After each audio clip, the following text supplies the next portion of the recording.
The global financial system is beginning to tremble, and one of America's oldest allies has just made a move that sent shockwaves through world markets. Japan, the single largest foreign holder of U.S. government debt, has quietly started selling off American bonds.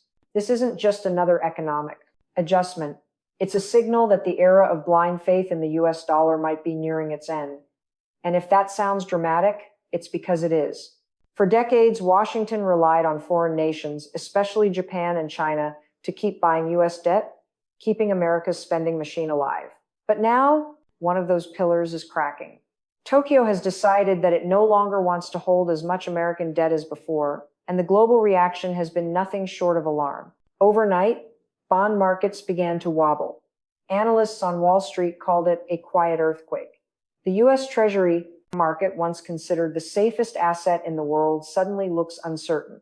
But the real question is this: why would Japan, America's closest ally in Asia, dump U.S. bonds now? The answer takes us deep into the shifting balance of global power, a story of economic pressure, political strategy, and a slow but deliberate move away from the US-led financial system. To understand the magnitude of what's happening, we need to remember how this relationship started. After World War II, the United States became not just Japan's military protector, but also its economic partner. For decades, Japan's massive trade surpluses, the money it earned from selling cars, electronics, and machinery, were recycled into US Treasury bonds. This was the foundation of a global financial alliance. Japan would export products, earn dollars, and reinvest those dollars into American debt. The US, in return, benefited from cheap financing for its government spending. Both sides won, or at least that's how it looked for nearly half a century. But as the years went on, that partnership began to strain. The US debt ballooned to over $35 trillion. Inflation surged, interest rates climbed, and suddenly those American bonds didn't look so safe anymore. Japan, dealing with its own economic troubles, needed cash to defend its weakening currency, the yen. So Tokyo started selling treasuries first quietly, then more aggressively. Reports began to surface that Japan had sold more than $40 billion worth of US bonds in a matter of months. For comparison, that's enough to finance an entire year of defense spending for some smaller nations. The move was initially framed as a liquidity adjustment, but economists knew better. Japan was sending a message not necessarily to Washington, but to the world. The old financial order, where everyone depended on the US dollar, may no longer be sustainable. At the same time, the world is witnessing a growing chorus of nations moving in the same direction. China has already been reducing its US bond holdings for years. Russia was forced to drop the dollar completely after sanctions. Now, Japan, the most loyal American ally in Asia, is joining the quiet exodus. Each nation has its own reason, but the result is the same: less faith in the dollar, less confidence in America's ability to control the global economy. But here's the part most people don't realize. When countries sell US bonds, they're not just shifting investments, they're challenging a global system built after World War II. A system where Washington prints money, other nations buy its debt, and the dollar remains the center of all trade. That system gave the US unmatched power. But if Japan, China, and others decide to step away, that power starts to fade. Behind closed doors, Japanese policymakers are facing impossible choices. Their economy has been stagnant for years. The yen has lost nearly 20% of its value against the dollar in just 2 years. To stabilize it, Japan's central bank must intervene in currency markets, which means selling US assets to buy yen. But each sale adds pressure to America's already fragile debt market. It's a vicious circle, and it's beginning to spin faster. Meanwhile, Washington is watching nervously. The US government depends on foreign buyers to keep its borrowing costs low. If Japan, the largest single foreign holder, continues to sell, yields will rise and America's debt payments will soar. Already, interest on US debt has become one of the biggest items in the federal budget. If the trend continues, it could push the US into a fiscal crisis unlike anything seen before. But this story isn't just about economics, it's about shifting alliances. Japan's move mirrors a broader trend where major powers are diversifying their assets away from the dollar. It's the same movement we're seeing from China and Russia through BRICS, the same undercurrent driving the global gold rush, and the same motive behind new trade agreements that bypass the US altogether. Tokyo may not be openly joining the BRICS bloc, but its actions are aligning with the same logic, reducing exposure to US dominance, and the timing is no coincidence. In 2025, the global economic landscape is being redrawn in real time. The BRICS nations are expanding their financial systems, developing digital currencies, and settling more trade in yuan, rupees, or even local currencies. Central banks worldwide are buying record levels of gold, the highest in over 50 years, as a hedge against dollar risk. Every one of these moves chips away at the foundation of America's financial empire. When Japan sells US bonds, it's not just a single transaction. It's part of a chain reaction.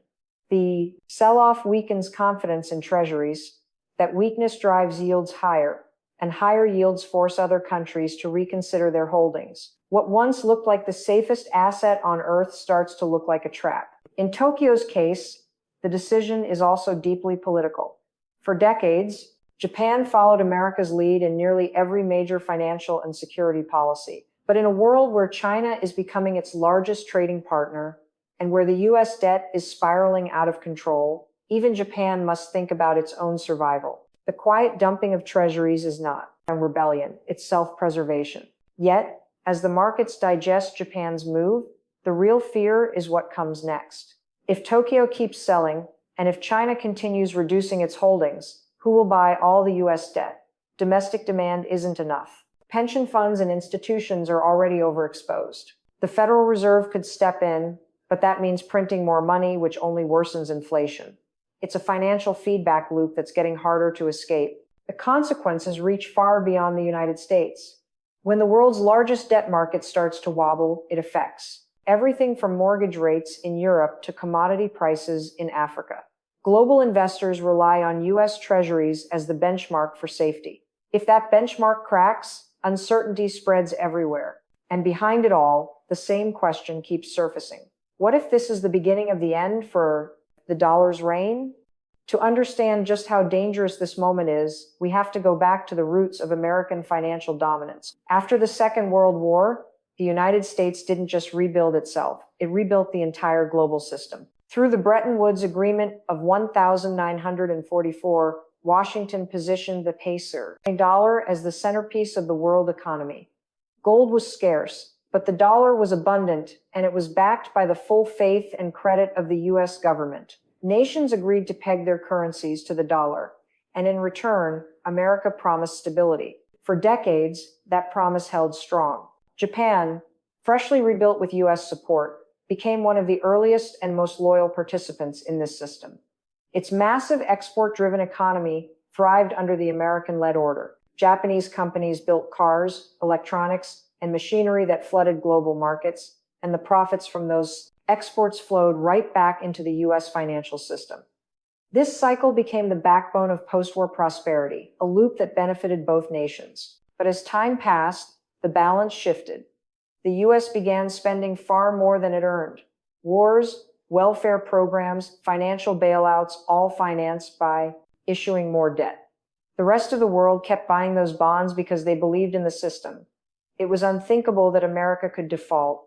It was unthinkable that the dollar could lose its power. Then, in 1971, President Richard Nixon severed the dollar's link to gold. Overnight, the world's currencies were floating freely.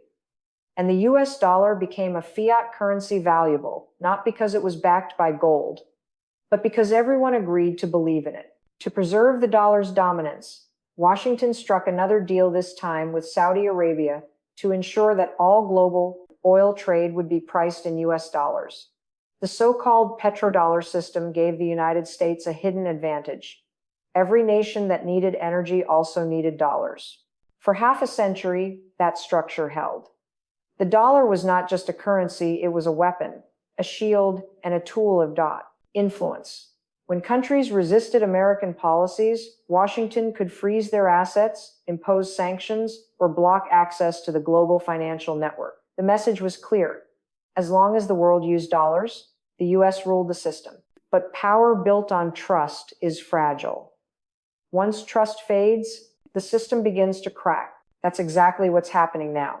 Japan's decision to reduce its US bond holdings might seem like a financial detail, but it's actually a warning sign that global trust in America's fiscal stability is weakening. When even the most loyal allies start to hedge, it means they see risk ahead. Meanwhile, nations like China and Russia have spent years building alternatives quiet at first, but growing stronger each year. The creation of new payment systems, like China's cross-border interbank payment system, CIPS, and discussions within BRICS about a shared reserve currency, all point to a coordinated shift. These moves are not impulsive, they're strategic. What Japan is doing today, diversifying away from US bonds, fits into a global pattern of de-dollarization. It's not about hating the US or rejecting capitalism. It's about survival in a system that looks increasingly unstable. America's national debt now exceeds $35 trillion. Its interest payments alone have become larger than its defense budget. Every time the Federal Reserve raises rates, the cost of that debt explodes. Foreign nations see the writing on the wall. The US can't keep borrowing forever without consequence. China was the first to act. Over the past decade, it has cut its US Treasury holdings by nearly half. Instead, it has increased gold reserves, boosted holdings of strategic commodities, and expanded trade in local currencies. Russia, after facing Western sanctions in 2014 and again in 2022, completely abandoned the dollar.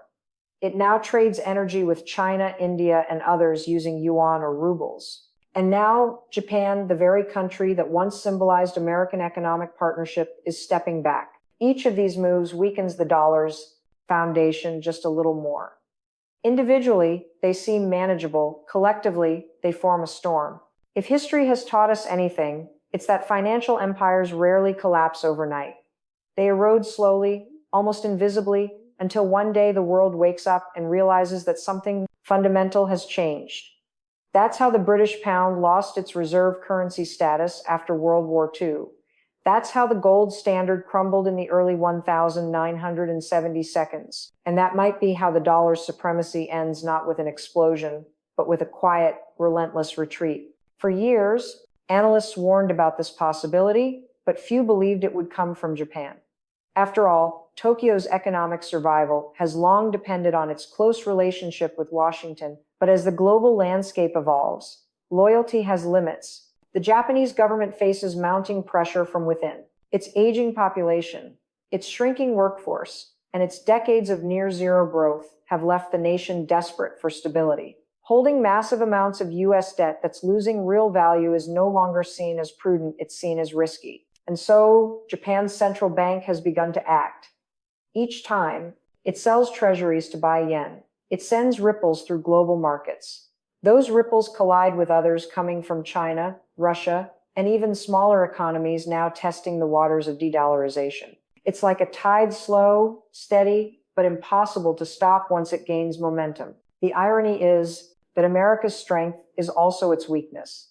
The dollar's dominance gave Washington the ability to borrow endlessly, to print money without immediate collapse, to sanction its enemies with a single stroke. But those same powers made the system dependent on confidence. Once that confidence breaks, the privilege disappears. When you listen to analysts in Tokyo or Beijing, you hear a subtle shift in tone. They no longer speak about supporting the dollar system. They talk about transitioning to a multipolar world, a world where trade can flow through multiple currencies, where the US no longer dictates every financial rule. This doesn't mean the dollar will vanish tomorrow, but it does mean that its monopoly is fading. The post-war model that gave America unlimited leverage is weakening, and Japan's decision to dump US bonds may be remembered as one of the turning points, the moment when allies began acting like independents. Behind the scenes, conversations are happening at the highest levels of finance ministries and central bank. Officials are asking questions that would have been unthinkable even 5 years ago. Should we price energy in yen or yuan? Should we hold more gold and fewer treasuries? Should we join alternative payment systems to avoid future sanctions? These are not anti-American sentiments, they're calculations for survival in a changing world. And that's what makes this moment so dangerous. The US can pressure rivals through sanctions, but it can't pressure allies like Japan in the same way without risking diplomatic fallout. So Washington must watch as one of its closest partners quietly unwinds decades of financial dependency. This is the global equivalent of a friend slowly backing away, not in anger, but in caution. And when enough friends do that, even the strongest empire begins to feel alone. While mainstream headlines focus on inflation numbers or political debates in Washington, a quieter story is unfolding beneath the surface. A story of quiet exits, secret meetings, and shifting alliances. It's not happening on the front page. It's happening behind closed doors in Tokyo, Beijing, Riyadh, and Moscow. When Japan began reducing its US Treasury holdings, it didn't make an official announcement. There was no headline saying, "We are leaving the dollar." The changes appeared as small data shifts, billions quietly missing from the monthly Treasury International Capital reports. But for financial insiders, those small changes spoke volumes. They signaled that the world's second largest holder of US debt was no longer comfortable being the anchor for America's borrowing. This is the hidden angle most people don't see. Japan isn't acting alone. It's part of a larger, coordinated pattern of preparation, the slow building of a safety net outside the dollar system. Central banks across Asia, the Middle East, and even Latin America are buying record amounts of gold. They're testing alternative payment rails. They're signing bilateral agreements to trade directly in local currencies. Think of it like a quiet evacuation before a storm. No one wants to panic the markets, but everyone wants to be ready when the storm hits. In 2022, after the US froze nearly $300 billion of Russia's foreign reserves, something changed forever in the minds of global policymakers. Every country realized that the dollar wasn't just a neutral currency, it was a tool of control. If Washington could freeze Russia's assets, it could theoretically do the same to anyone who crossed its geopolitical interests. That moment planted a seed of fear even among US allies. Japan saw what happened. So did Saudi Arabia. So did India. The message was simple. If your wealth is stored in dollars, it's not fully yours. That's why we're now seeing gold purchases hit multi-decade highs. Nations are repatriating their gold from New York and London, vaults back to their own soil. They're building independent banking systems, linking them to Asian clearinghouses instead of Western ones. Meanwhile, Japan's bond dumping adds another crack to an already fragile system. Each sale puts pressure on US Treasury yields, forcing Washington to pay higher interest just to borrow. It's a cycle that feeds on itself. Higher debt leads to higher interest, which leads to more borrowing, which leads to even greater distrust. The US government insists there's nothing to worry about. Officials point out that demand for treasuries still exists, that the dollar is still strong. But strength built on habit isn't real strength, it's inertia. Once that inertia breaks, things move fast. Behind the polite language of diplomacy, central bankers are preparing for that shift. They're calling it diversification, but the true motive is protection. Nobody wants to be the last one holding US debt when the music stops. And here's where the deeper story begins. The bigger plan that connects everything from chips to trade routes to digital currencies. The countries moving away from the dollar aren't just protecting themselves. They're building something new. China has been quietly laying the foundation for an entire financial ecosystem independent of Washington. Its Belt and Road Initiative isn't just about ports and railways. It's about currency influence. Every time a developing nation takes a loan from Beijing or trades using the yuan, it becomes slightly less dependent on dollars. The same goes for Russia's energy exports, now priced increasingly in non-dollar currencies. Even more interesting is the growing digital front. The People's Bank of China has already launched its digital yuan, known as the ECNY, and it's being tested in international trade. This gives China a tool the US doesn't yet have a programmable currency it can use globally without relying on the SWIFT system. That's a direct challenge to the US financial network that's been dominant for decades. Now imagine Japan, one of the world's largest economies, linking closer to this multipolar system, not leaving the West entirely, but diversifying, using the yen for some trade, the yuan for others, maybe even digital currencies for cross-border settlements. That's how global power shifts, not in one sudden explosion, but through millions of small, quiet adjustments that eventually add up. And yet, despite all these changes, the average person in the West still believes the dollar is unshakable. They see Japan as an ally that will always stand with the US. But in the financial world, loyalty lasts only as long as it's profitable. Japan's decision to scale back US bonds isn't a betrayal, it's self-preservation. This moment also exposes a deeper irony. The US built the post-war system to ensure global stability. Now, the very rules it created are being used to build an alternative order. Nations have learned how to play the same game, only now they're choosing different teams. When you combine Japan's financial moves with the broader geopolitical realignments, a clear pattern emerges. The BRICS nations are expanding. Saudi Arabia is openly negotiating with China about selling oil in yuan. India is testing payments with the UAE in local currency. Even Europe, long tied to the dollar through NATO and trade, is beginning to discuss more strategic autonomy.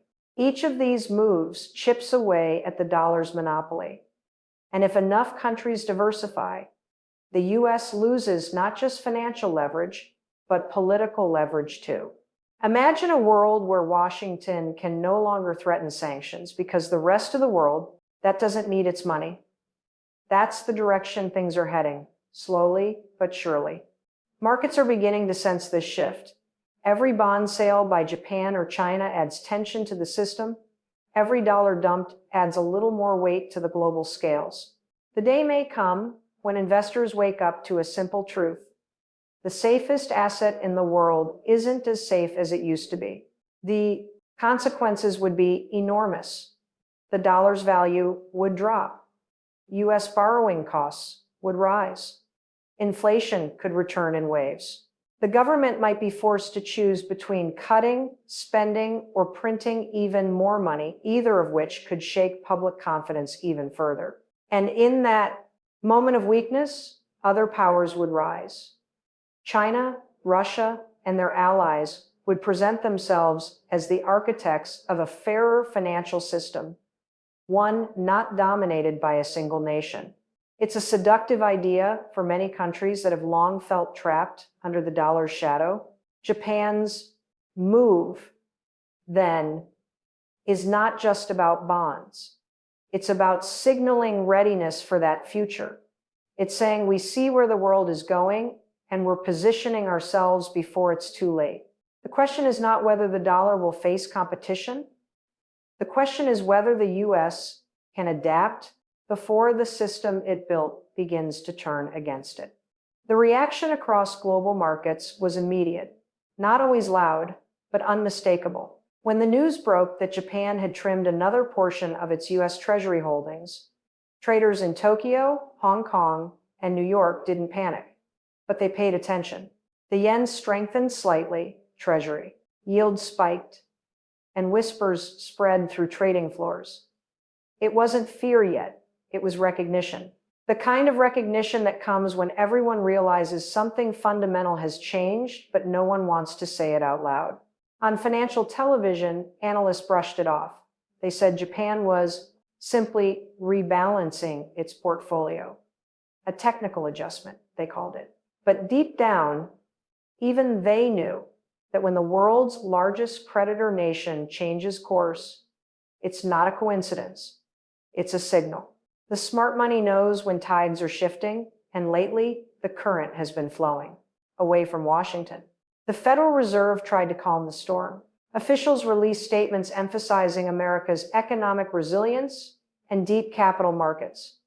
They reminded investors that no other country has the liquidity, transparency, or legal protections of the US system. All of that was true for now. But what they didn't mention was the growing burden behind that system. In 2025, the US national debt crossed $35 trillion. Interest payments alone have ballooned past $1 trillion annually. That means even if Washington balanced its budget tomorrow, which it won't, it would still need to borrow just to pay interest on its existing debt. It's a vicious cycle. The only way out is through growth or inflation, and both paths carry danger. When investors see numbers like that, they begin to question what's safe. Japan, for decades, parked its reserves in US Treasuries precisely because they were stable and predictable. But now, even those bonds are starting to look risky. When inflation eats away at returns and Washington shows no sign of fiscal restraint, faith begins to erode. That erosion doesn't happen overnight. It's subtle, like a crack forming under the surface of a dam. At first, it's invisible. Then one day, the pressure becomes too much and everything bursts. Right now, we're somewhere between the first crack and the first leak. The structure still stands, but the foundation is weakening. In boardrooms from Zurich to Singapore, risk managers are asking hard questions. Should we reduce our US exposure? What if interest rates stay high for years? What if political instability makes default a real possibility? These are not fringe ideas anymore. They're mainstream. And Japan's actions have only made those questions louder. The global response is forming two camps. On one side, nations and investors who still believe in the dollar's supremacy, who see no real alternative and continue to treat treasuries as the world's ultimate safe asset. On the other side, a growing alliance of countries preparing for what they call monetary multipolarity. They're not trying to destroy the dollar, they're simply building lifeboats in case it sinks. One by one, those lifeboats are taking shape. The BRICS bloc has already proposed a new settlement system backed by commodities like gold, oil, and rare earths. Middle Eastern countries are developing payment rails that bypass SWIFT entirely. Even smaller nations, like Malaysia and Indonesia, have begun using local currencies for bilateral trade. Each of these efforts chips away at the dollar's dominance, quietly but effectively. And the irony? The more Washington uses the dollar as a weapon through sanctions, tariffs, or trade restrictions, the faster the rest of the world accelerates its escape. What was once America's greatest strength has become its most dangerous liability. Japan's role in this story is especially symbolic. Unlike China or Russia, it isn't an adversary of the United States. It's a longtime ally, tied by defense treaties and shared history. So when Japan moves away from US bonds, it carries a different message.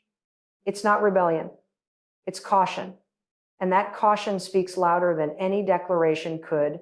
Inside Japan, policymakers justify the shift by pointing to domestic concerns.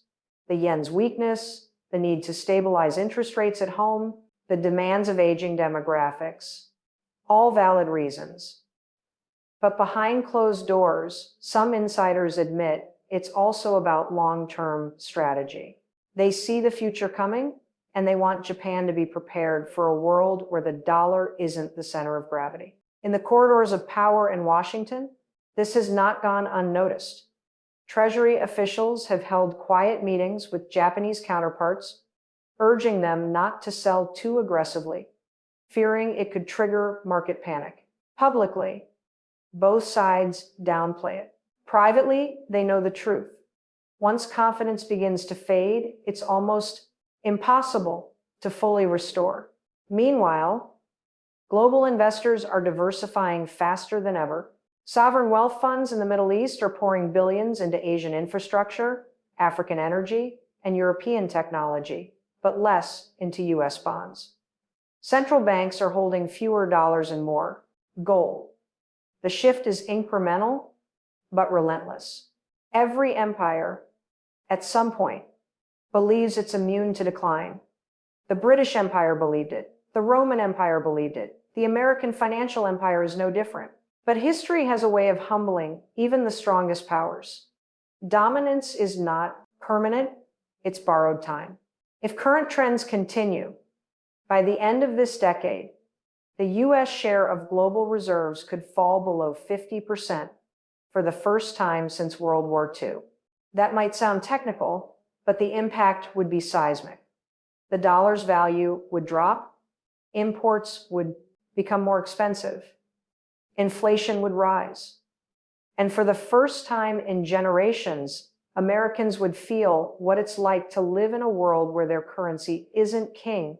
For Japan, that future is already being priced in. Investors there are preparing portfolios for volatility, betting on gold, commodities, and domestic assets rather than treasuries. Tokyo's message is clear. We're not abandoning the system. We're hedging against its failure. And yet, in Washington, the tone remains defiant. Officials still speak as if nothing fundamental can change.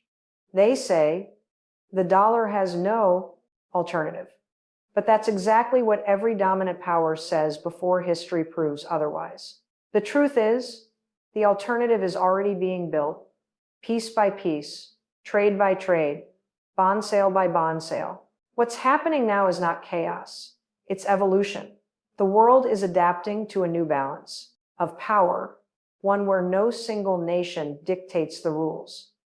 Japan's latest move is not the end of the dollar, but it may be the beginning of its transformation. And somewhere deep within the noise of financial markets, you can almost hear it, the sound of an old system quietly giving way to the new.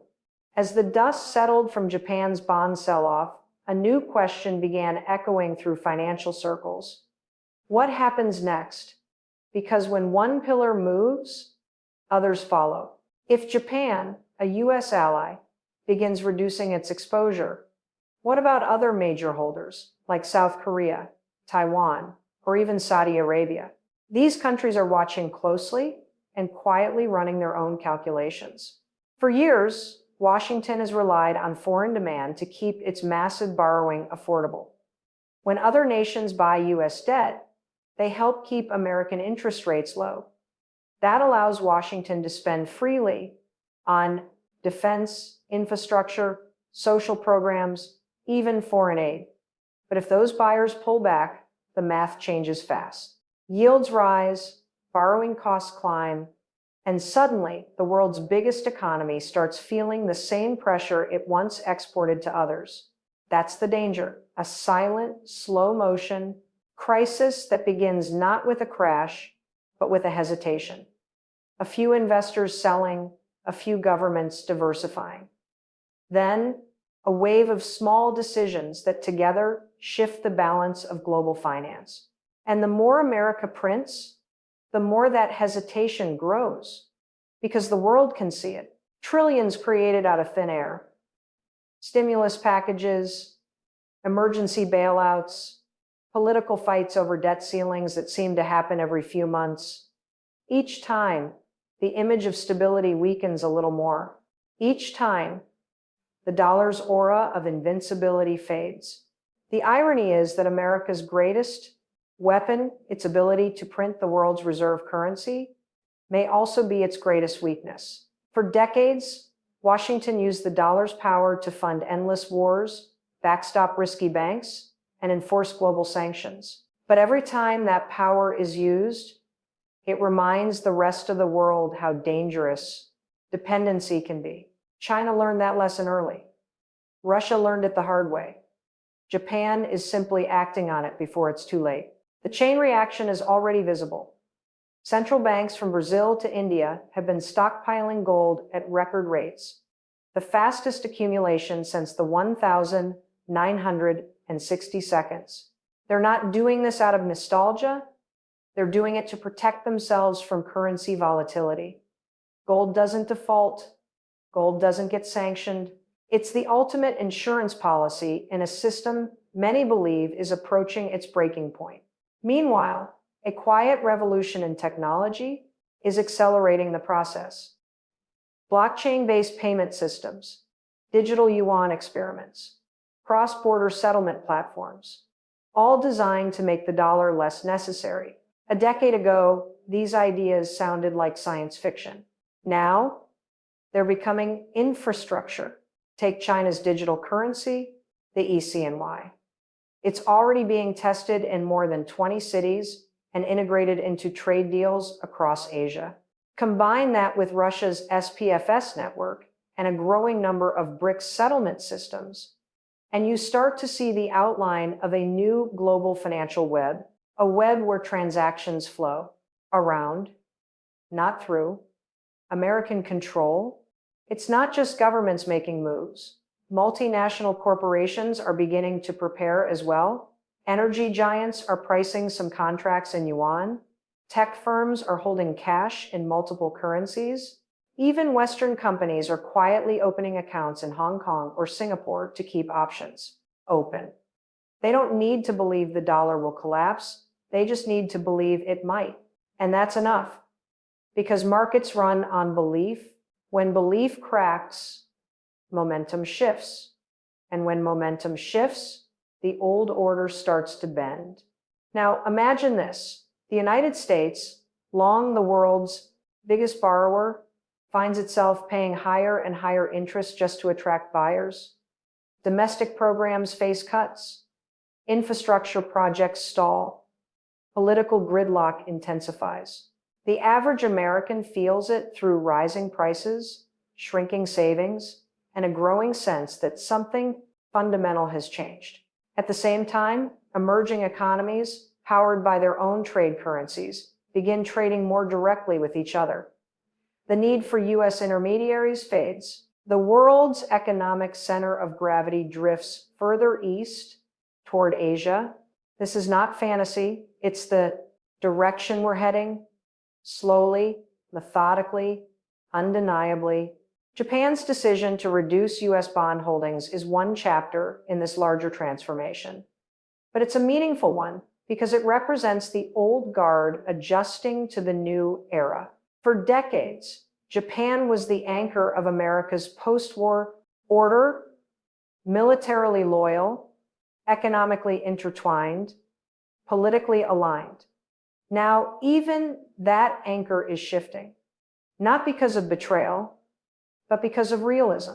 Behind the scenes, Japanese strategists see what's coming. They see the rise of a multipolar world where trade routes, technologies, and financial systems no longer run exclusively through Washington. They understand that survival in this new age depends on flexibility, on being connected to both sides of the global divide. That's why Tokyo is deepening economic ties with China, India, and Southeast Asia, while still maintaining its defense partnership with the US. It's hedging, not choosing sides, but preparing for a world with many centers of power. And in doing so, Japan is sending a subtle but powerful message. Loyalty has limits when survival is at stake. This shift isn't just financial, it's psychological. For the first time, nations that once looked to Washington for stability are realizing they can build it themselves. They no longer see the US as the inevitable center of gravity. They see it as one powerful player among many. The change is almost philosophical. The old question used to be, how can we protect ourselves from instability abroad? Now the question is, how can we protect ourselves from the instability of the system itself? That's what this decade is really about. A global search for independence from risk that no one nation should control. And if you listen closely, the narrative coming from Washington is starting to sound defensive. US officials now talk about the importance of allies and shared responsibility. But underneath the speeches, there's an unmistakable tone of worry, because once trust begins to erode, power starts to follow. Japan's move is a warning shot. It's saying the world is repricing risk, and America is part of that risk. That idea alone is revolutionary. For nearly a century, the US was the yardstick, the standard by which everything else was measured. Now, that yardstick itself is being questioned. What happens when the measure of safety no longer feels safe? When the lender becomes the liability? That's the paradox Japan just exposed. And the world is watching carefully. The next few years will decide whether this is the start of a gradual transition or the beginning of a full-scale reset. Because if more major holders, like Saudi Arabia or South Korea, follow Japan's lead, the dollar's dominance could fade faster than anyone expects. When trust leaves a system, it doesn't walk, it runs. And that's what makes this moment so critical. The headlines hit like a thunderclap. Japan dumps US bonds. For decades, Tokyo was one of America's most loyal financial partners, quietly funding US debt and reinforcing the dollar's supremacy. Now that loyalty is fading. Something bigger is happening beneath the surface. And if you're watching this, you're seeing the first cracks in a financial system that's ruled the world for nearly a century. For years, the United States has relied on countries like Japan, China, and Saudi Arabia to keep buying its bonds, to keep financing its way of life. But one by one, those buyers are stepping away, and the timing couldn't be worse. The US debt just crossed $35 trillion, inflation remains sticky, and interest payments alone are consuming a record share of the budget. If the buyers vanish, the system trembles. Japan's move isn't random. It's a signal, a message to the world that even Washington's closest allies are preparing for something big. So what's driving this quiet exodus from the dollar system? To understand that, we have to rewind the story. Decades ago, after World War II, the US built the modern global order. It offered stability, protection, and trade, access, all backed by the mighty dollar. Countries gladly held US debt because it was safe, liquid, and guaranteed by the strongest military on earth. But history doesn't stop. When you control the world's money, you start using that power, sometimes too much. Sanctions, trade wars, financial blockades, all done in the name of policy. But every time the US flexed that muscle, other nations learned one thing: dependence is dangerous. The 2008 crisis exposed weakness. The 2020 pandemic exposed fragility. And the Russia sanctions of 2022 exposed something even more shocking, that reserves, even in dollars, can be frozen overnight. That's when the world began looking for an exit. China started building an alternative network. Russia began selling oil in yuan and rupees.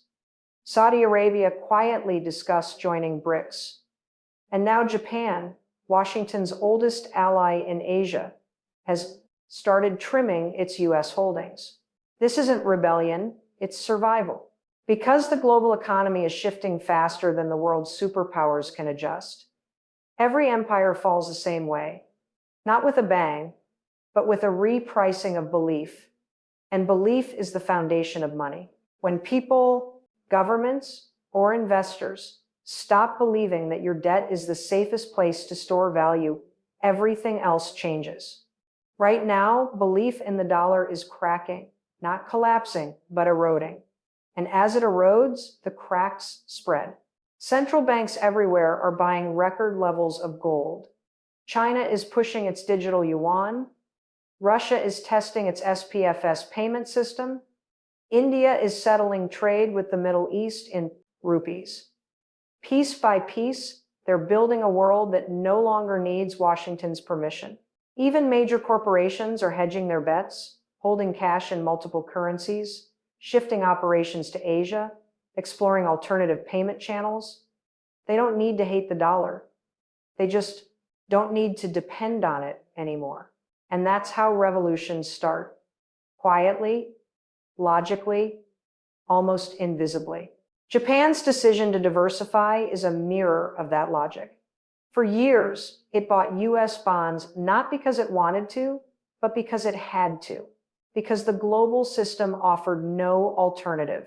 Now, that system is evolving. Tokyo understands that the world's economic center of gravity is drifting east. China is now Japan's largest trading partner. India is rising fast. And BRICS is growing stronger every year. So Japan is hedging, maintaining ties with the US, but building safety nets with the rest of Asia. It's not about trust, it's about math. Because if yields rise, bond prices fall. And Japan holds trillions in US debt.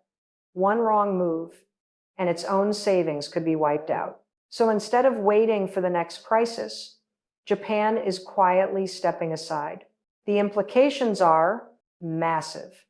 If Japan continues this path, other US bondholders could follow. That means fewer buyers, higher interest rates, and heavier pressure on the American economy.